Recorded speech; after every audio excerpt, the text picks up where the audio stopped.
Welcome back to Salty Sunshine. Happy New Year again. This is your host, Lisa. I'm so excited. New year, new shows. Tell Me Lies is premiering. Season 3 premieres Tuesday on the 13th, this coming Tuesday, which I'm so excited. And yeah, there's a lot of other shows in the works. I saw The Lord of the Rings, the other one that was on HBO. I have to go back and finish it. I found it like boring. Not Lord of the Rings, the other one. Anyways, I found it boring, but I'm gonna go watch it because I don't want to, just in case like the new season's really good. I want to see if it's, worth it. And so yeah, I saw the Valley Persian Style premiered. I just did a little post on it. I'm so excited. I love MJ and Reza, and they're the only two that are back. Oh no, MJ, Reza, and Gigi are the only three that are back from the OGs from Shots of Sunset. And then the new characters, obsessed. I love them all. And the only one I don't love is the other Reza. He's like a 35-year-old F boy. I'm like, okay, you're so silly. And he's apparently very short. I don't know. He's the only one. I'm like, I get the ick from guys like that. There's an epidemic going around, and I think it has a lot to do with both social media and COVID, and it's just like these 35 plus men, 35 to 60, that you're like, what's your longest relationship? And they're, oh, a year? Oh, never been married, no kids. How do you go 35, 40, 45 years without ever having a significant other? That's crazy. And I'm sorry, a year is not that. A year is a few dates. I mean, let's be real, a year goes by so quickly. You don't even know the person really good. That means that they have zero communication skills, zero depth, and conflict resolution. It's an epidemic. I talk to so many guys, and I'm just like, red flag. I don't want to date you if you're 50 and you've never been married, never had kids, never had anything long term. And when I say long term, I mean 3+ years, which is not hard to do. That goes by so quickly. I don't know. It's an ick. Really quick on the health and wellness subject. I over Black Friday, I found this. So I struggle with protein powders because they're super expensive. B, you never know. I like the Garden of Life. That's the one I try to use most of the time. And I love vanilla. I like chocolate sometimes, but vanilla is my jam. And Garden of Life is super clean. And I don't know if it's pea protein or whey, but either way, I like it. Can I just mix it with milk and water and drink it and enjoy? No, because it tastes fine, but it's not. Oh my gosh, this is so delicious. So I found this other protein powder called Levels on Prime for Black Friday deals, and it was like on major sale, and it looked really good. So I got it. When I tell you, this is my new routine in the morning. I used to do some juice, maybe mix it with some water, and add all my vitamin stuff to it, all my drops and my collagen, all that stuff, and put it in there and drink my vitamins with it. Like every morning, that's what I do. So I put my collagen powder in my coffee, but I don't love to do that because I feel I drink 2 big glasses of coffee, throughout the morning, and sometimes when you put the collagen in, I don't drink it to the bottom and then refill it. I usually refill it halfway. And then I leave half of it because I don't ever finish it all. And I'm thinking, am I wasting my collagen because I'm not really drinking it? So now, instead of doing the juice water with my vitamins, I do a little bit of milk, a little bit of water. I add my Levels vanilla protein, which is out of this world, delicious, fantastic. It has zero synthetic fillers, additives. It's completely clean, and they use vanilla bean extract and monk fruit, and it's so good. It has no sucralose, no stevia, nothing. You could see the vanilla beans in it, like the black stuff. It is so delicious. I look forward to it every morning. It's a treat. So I get my milk frother. I do half milk, half water, my Levels vanilla protein. I found this out of this world fiber powder. I've always had fiber powder, but I get the cheap one, like the one from Walmart, Equate brand, or just the white thin stuff that dissolves. I found a better one. It's called Now. The brand is Now, Now. um, husk fiber. It's brown. It's organic. I don't know what the difference is between that and the white stuff. It is out of this world good fiber. Now, the only thing is I put it in there and I put my collagen colostrum now in there and I mix it all up and it turns into the thickest shake. And you have to drink it, within 5-10 minutes because it does get a jelly like consistency. And then you're gonna have to eat it with a spoon or re-water it and mix it. But I just take all that stuff and it cleans me out. It's so good. And not cleans you out bad in a bad way. It's a better situation when you do go and it's amazing. So now fiber and levels vanilla protein powder if you're interested and looking for anything like that. I'm so happy with these two products. I'm using them every single day. It's changed my life. All right, what else? Nick Viall. His wife Natalie is under so much heat because Austin from Southern Charm went on their show. And I just think it's interesting because, Nick is what, 46, 47, and Natalie, I think she's 27 or something.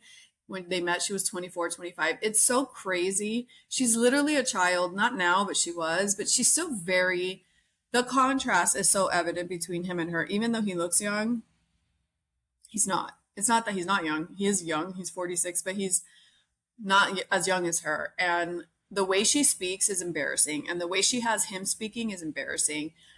For instance, he says, blah, blah, blah, blah, period. Why are you saying period? That is you'll never catch me saying, because that period, that is something you say in high school. That is something you say when you're 20. And even when they say it sounds silly, but they're young. A 40-something-year-old saying that is embarrassing. And it's like him saying dope. That's dope. That slang, it looks a little embarrassing when you're older. That's what I think.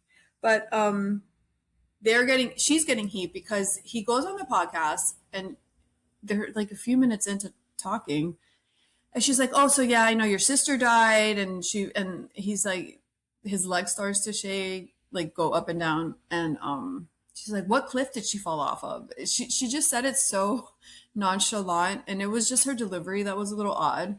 And everyone's calling her insensitive. Now, I will say everyone is like, people these days love to be upset and offended. It's a pastime for people. So I do think that plays into it. Is it the biggest deal ever? No. I mean, but whatever. So I think the only difference is she is young and she's thrust into this world and she talks, she's talking to guests and she'll tell them straight up, she'll say, cause you wanted to fuck. Cause you be fucking. She talks like that on a podcast that is popular, that is so embarrassing for you, for your child. I'm sorry. I am not a prude and I curse, but I think there's a way to curse and a way to be, I don't know what you call it, just a neutral vibe that's not embarrassing.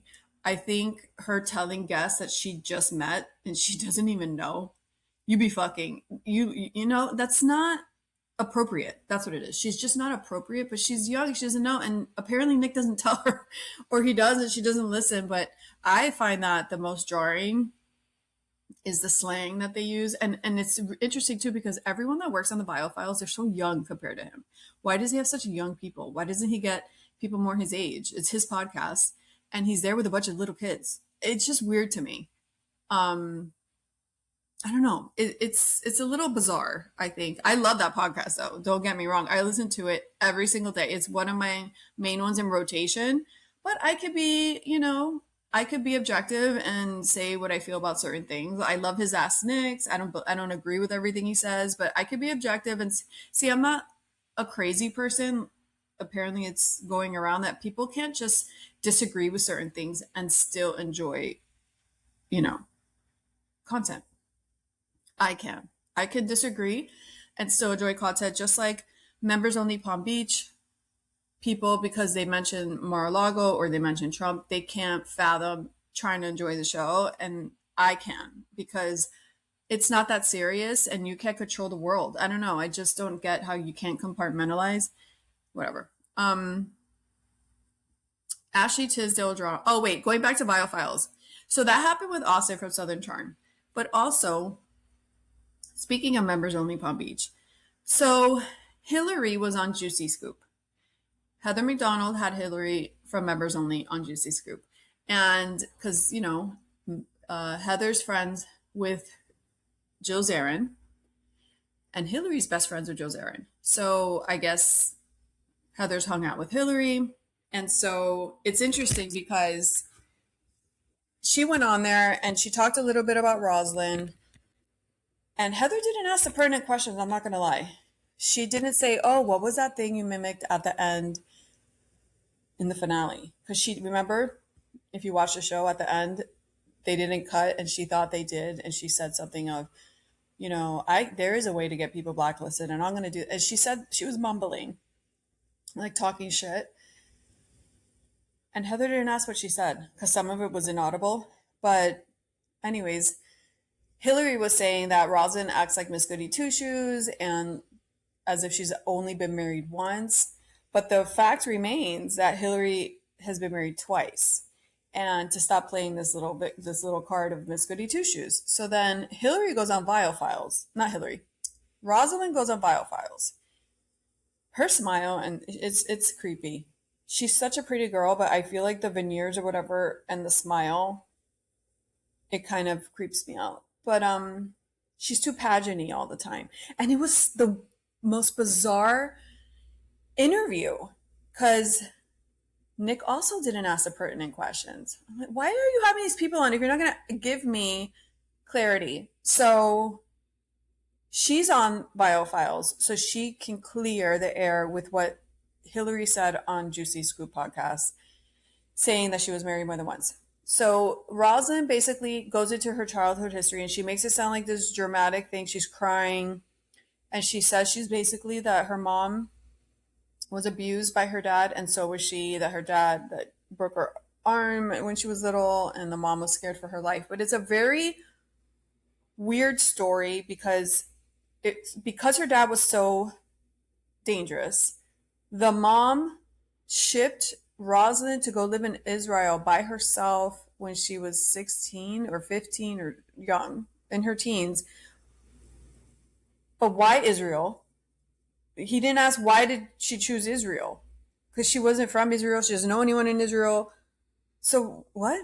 So she sent her to live in Israel by herself. That makes no sense. And can you do that? Can you just move there and stay there without proper paper? I don't know. So she's in Israel. She felt abandoned. Why did her mom leave her and abandon her like that? She sent her because of the dad, but then where did the mom go? There was a lot of holes in the story. So I was confused. And then she was saying, how dare Hillary talk about my trauma and weaponizing it against me. And I'm like, wait a second. So she went to Israel. She's all alone. She meets some guy that was, I don't know how many years her senior. And she's 17 at this point, getting married. And she felt forced to get married because she was alone and had nothing and had no career and no trade and no connections. I don't know. The weirdest story. And so she called herself a child bride. Getting married at 17 is not a child bride. I don't think. Is it? I think a child bride is like, I don't know. Maybe it is. I don't know. So she gets married to the guy, but he doesn't ask like, well, did you guys date a little bit? Did you even like him at the beginning a little bit? What kind of relationship was this? There were so many holes in the story. And then she had 2 kids, and then she didn't say he abused her or anything like that. It was just a loveless connection. It was a loveless marriage. It was more for survival. She felt nothing, and she saw a movie, and she saw the passionate kiss, and she wanted that in her life. It was like watching members only Palm Beach, because you're looking at it, you're like, you can't be serious. Like, wait, I have questions. What's going on? So she leaves with her 2 kids back to the US and leaves him and divorces him. So when she gets here and she meets her now husband on a blind date, she's probably 20 at this point. he takes over the kids and raises them as his own. Fine. That doesn't mean you weren't married before. So Hillary is that's not, I don't think that's weaponizing anything. I think she's clarifying that you have been married more than once, and whether it was abusive or not or a bad situation, that doesn't change the facts. I find it really bizarre, Rosalind, the way she's trying to twist this. Hillary was just stating the fact that you've been married more than once, which is true, and you're turning it into something else. But that was my take. And Nick didn't ask, well, did he fight for his kids? Did he ever want to see his kids again? How did he just let you leave? There was no questions to fill in the gaps. So it's really weird. So she has 5 kids with her now husband, that she's been with since she's 20, and he took over her 2 kids that she had previously with the other guy. But nothing else is filled in. It's the weirdest story, doesn't make any sense. And so that's that. Yeah, very odd interview. Ashley Tisdale, the meme mom group drama, is taking over the internet. It's so funny. She wrote a piece for The Cut. I think people are saying she wrote twice. My understanding, I haven't even read it, by the way, but my understanding is she wrote it in December for her website and then shared it for The Cut to use it in their issue or whatever. And she basically is saying that she was all excited. These are just cliff notes. She was all excited to join this mom group, and she thought she found her people and it was going to be a lot of fun. And it turned out that little by little she felt excluded, and it got to the point that there was a birthday or something that all the moms were invited to, or an event, and they didn't include her, and the excuse didn't make sense, and it was obviously them pushing her away. And she basically, at the end of the day, told them via text in their group chat how she found this very high school and toxic, so she no longer wanted to be a part of it. So that was her article. And then the craziest part of the story, and then everyone surmised on the internet who the people were. Megan Trainor, Hilary Duff, the other one, Mandy Moore. And then Hilary Duff's husband gave me the biggest ick with his response in defending his wife. So he posted a mock story as if he was on The Cut. Like, he used The Cut logo and he put "read my new interview with The Cut," and he's sitting there posing as if it's an interview and it's an article. And he said, "When you're the most self-obsessed tone deaf person on earth, other moms tend to shift focus to their actual toddlers." So he put a lot of energy, because you can't just post that. You have to create it in Canva. He put a lot of energy into this response, and I find that so ick factor. If my husband is using Canva to create this, to clap back at a friend that was in my mom group, immediate divorce. What are you doing? It would make more sense if he just posted the story as a text note saying, "Don't believe everything you read. She was pushed out for a reason," or something. He wants to defend his wife, that's fine, but not like that. I mean, what is this drama? I'm sorry. That's a no for me. People are divided. A lot of people are saying she must be the problem if everybody's pushing her out. And then other people are, well, they're mean girls. Who knows? It could be a little both. She could just not have fit in. I think people need to normalize. You just don't fit in with everybody. And you're not going to tell somebody, maybe that was the plan. Maybe they said, you know what? Let's ignore her a little more. We'll phase her out. Maybe she'll get the hint. Because what are you going to sit someone down and say, "We don't enjoy your company. We don't like your personality"? You're not going to say that. It's just like when you're dating and you ghost somebody. It's the right thing to do. Not if you're dating like months, but at the beginning, if you've gone on 2 dates and the guy's like ill, I ignore. I think ghosting is appropriate in certain times. When you've gone on 2 or 3 dates and you don't want to see them anymore, goodbye, ghost. I'm not going to tell you, I think you smell, I think you're too short, I don't like the way you eat. I'm not going to explain it to you, because they always want an explanation. You can't tell someone, "I don't want to see you anymore," without them begging for an explanation. I'm not giving that explanation. So I rather just cut it off. Say, I'm sorry, I don't want to date you anymore. And then like block them. Because I'm not going to do follow up questions. I don't want to. It's not worth the time. I've only gone out with you once or twice. It's the same thing with this. If friends, if you don't want to hang out, you phase them out. You don't tell them why. What good comes out of that? Because that's going to make it a nasty ending. At least if you phase a friend out, you can bump into them on the street and it's not animosity, it's just awkwardness, which is better than animosity, I think. I don't know. Who knows? No one knows because she's not being um, detailed. So we don't know if something specific happened. We don't know. So all his that Hillary Duff's husband did that ridiculous thing. Um, I think Megan Trainor's husband chimed in, or she chimed in saying, um, she posted a TikTok with a music playing in the background of I still don't care, and she wrote me finding out about the parent mom group drama like she's oblivious, and then I think another one said no drama over here, just trying to keep the kids happy. I hope Tisdale is okay. That was another person chiming in. So I think maybe it's more one or two people of the group really didn't want her around, and the other people just went along with it and don't really, whatever. Who knows? But that's like everywhere. Why did Ashley Tisdale choose to write about it? Maybe because she's in a writing itch and she didn't know what else to write about. I do think she wanted this drama. Obviously, if you choose the action, you choose the response, right? So she chose to write about it, so she has to be okay with the aftermath. Period. If you don't want to, you could have been less, you could have been more vague as far as she said details. I left the group chat. I said this in the group chat. She tried to retract and say it wasn't this particular mom group. Obviously, it is because we have these people chiming in. So yeah, she didn't think it through. You could have been more an article in friend groups in general, and you didn't have to be so detailed. So sorry, Ashley. That alone shows a little annoyance from you, annoying character trait, but I don't know. Bethenny Frankel. She goes to St. Bart's over the holiday with all the celebrities, and she takes her daughter Bryn.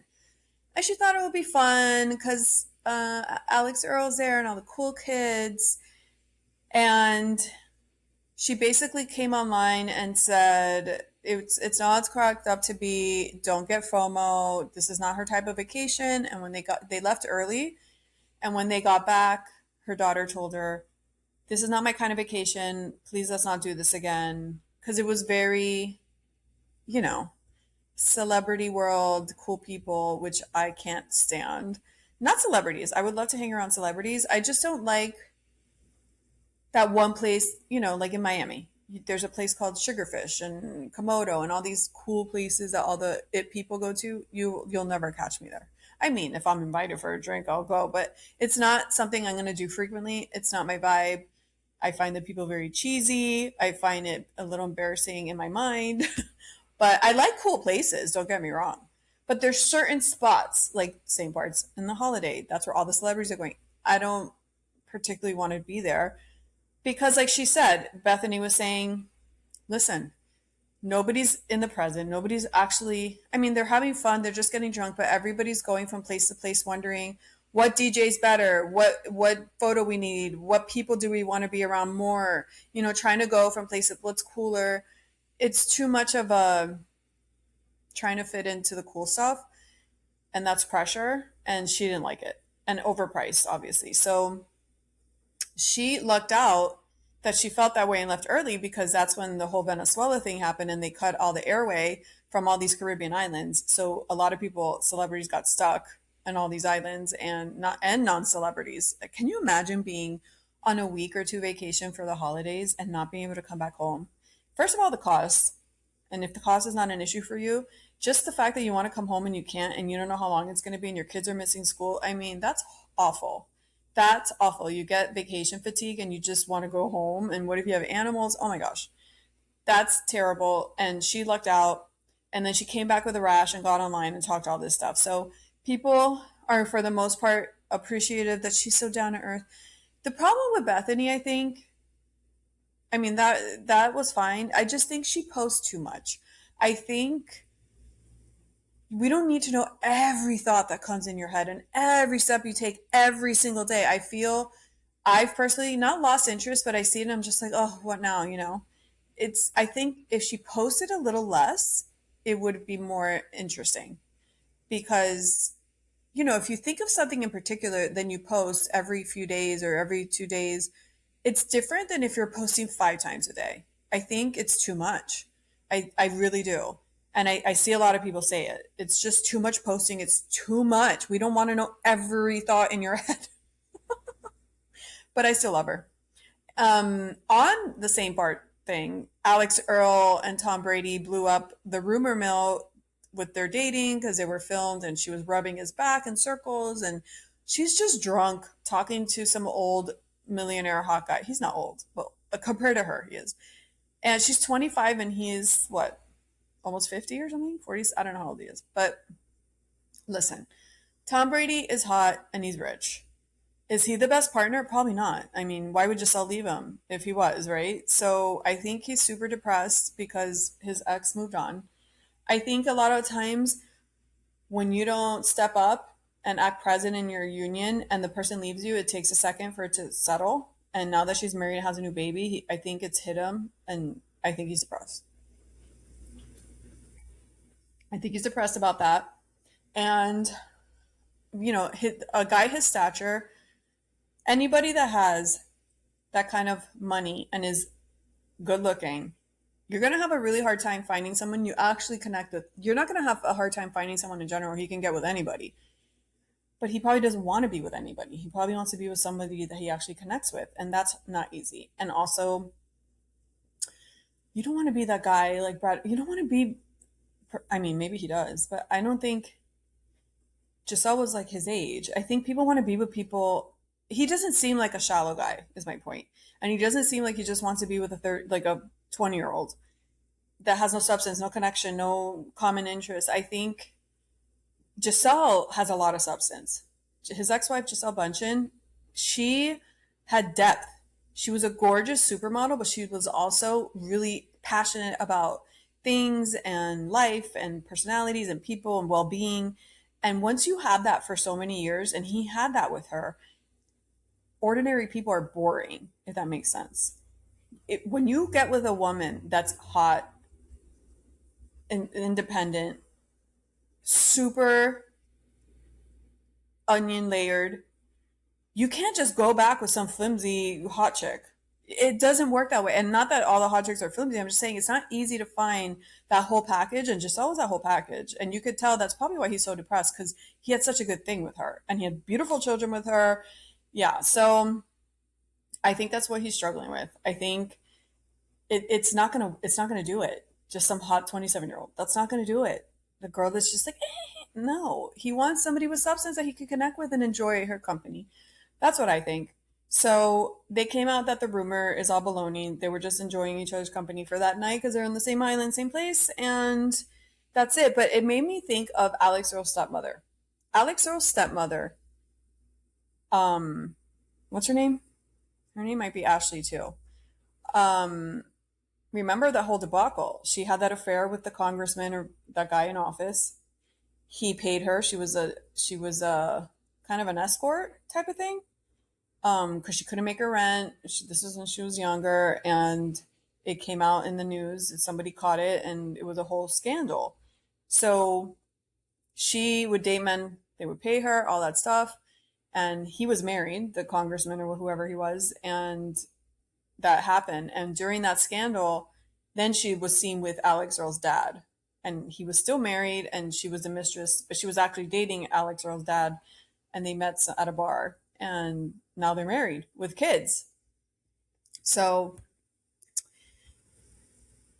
yeah. So I don't know. It made me think of that. And I'm like, I don't know. I wonder if that affects Alex and dating older men or, I mean, Brady's not married, but anyways, that's that on that. The big news on true crime is the Ohio couple, Monique and Spencer Teppy. 39 and 37 years old, found dead with gunshot wounds on December 30th. Their two small children, ages 4 and 1, and their dog left unharmed. Thank God. I know this sounds terrible, but thank God he didn't hurt the kids or the dog, because the dog is another kid, and that would be like really sad. Um, Not that this isn't sad, but they didn't know who did it for days and weeks, and there was no forced entry, there was no gun at the scene, and they had no idea. So they found this video from, I think, a neighbor's camera, and they found this guy, which ended up to be Monique, the wife's ex-husband. So this is an Ohio couple. He's a dentist, I think, and he was super loved. And this woman was married to her ex-husband probably 10 years ago. I mean, it's been a while, and they were only married for under 3 years. They didn't have kids together, so I don't understand the connection of why her ex-husband would come kill them. How did he know where they lived? He didn't live in the area. He lived in what did they say? He lived out, somewhere else. Like he had to drive in from another town. And I don't get it. His name was Michael. They weren't married long. They had no kids. So I wonder, was she still in contact with him? Since there was no forced entry, did she just let him in willingly? Did he need help? What was he, has he been obsessed with her all this time? Did she owe him money? I mean, I don't know. There's something there because it doesn't make any sense. Either she kept in touch with him, tried to remain friends, and it got to his head, or something happened. This just doesn't make sense. It's over 10 years ago. So why would he do this? So that's interesting. More to come with that. I saw this girl on TikTok. Crazy story. She took her little kitty cat to PetSmart to board over the holidays. And when she gets back, you pick up, you do your payment, your paperwork, and they bring the cat out in the cat carrier, and they go home. And when they open it up, it's not their cat. So PetSmart gave her back the wrong cat, her and her mom. And they're like, oh my God, where's my cat? So they called PetSmart, this whole thing. And so they gave her cat to another family. So they show up at the other family's house and they give them back their cat. And that other family tells her, well, we don't know where your cat is. We can't find it. So they're like, what do you mean you can't find it? And I think they basically said it came out of the carrier and ran away, and they don't know if it was inside the house or outside the house. And so the mom and the daughter ask if they can check the house. They want to find their cat, and they said no, it was their private space. So they had to go back and forth with PetSmart. Craziest thing. I would lose my mind. Um, After this blew up on TikTok and people were contacting PetSmart and everything, PetSmart got involved, I don't know, legally, and the people agreed to let them check their house. And the minute they started looking, they found the cat. It was the craziest thing. And so, happy ending, but holy shit, how did they get the wrong cat? I mean, thank God they found their cat, and it was the sweetest little baby. Oh my gosh. So that was my worst nightmare story of boarding. How do you not look in the carrier though, right? You don't like try to say hello because you haven't seen them in a week or whatever. It was so nuts.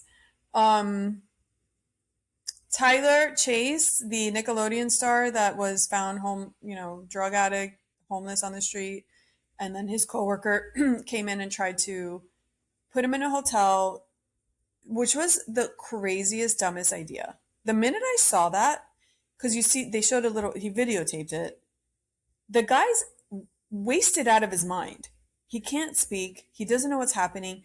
You can't leave a person like that in a hotel room. What do you think? He's going to shower and go to sleep? He can't even talk. It doesn't make, you know what I mean? He's not functional. So putting him in a hotel room by himself and thinking he's going to be normal is insane. And sure enough, he destroyed the hotel room. The microwave was in the bathtub. Destroyed. The hotel called the guy. He's like, you owe us all this money because he destroyed the room, and it's completely destroyed. And so I think now he's back on the street because they tried to put him in a thing and he's not well. So I don't know. It's really sad. But I think it's interesting when people think, I don't know what, just looking at him, I knew you had to stay in the room with him if you wanted to help him. You can't just leave him alone to fend for himself. And that's really sad. Apparently his parents have been dealing with this for a long time and they know that they can't do anything to help him because he doesn't want the help. Dr. Drew talked about it. Dr. Drew has a podcast, Ask Drew. He's had a million in the day, and so this is his latest one that's current. I like to listen to it sometimes. He talks about interesting things and politics sometimes, but in a different aspect, just like in a general way. And he talked about this, and basically, I don't know if Tyler Chase, if this all happened in California. I assume it did, but in that state, they can't force you to get help. So if the guy says no, even though he's whacked out of his mind, you can't force him. So there's no choice unless he wants the help, I guess. I don't know. It's really sad. I mean, I've never seen the allure of being whacked out of your mind like that on drugs. I don't know how that's fun. I don't know how that's something. I don't get it. I'll never get it, but I'm not a drug addict, so I don't know. So that was sad. I hope something happens with that, and I hope they have a better plan for him, but I'm not sure. Because I think that's all I have for this week. And I'm going to follow up with this Ohio couple next week, and we'll talk about Tell Me Lies. I'm so excited. Tuesday. And I'll talk to you next time. Bye.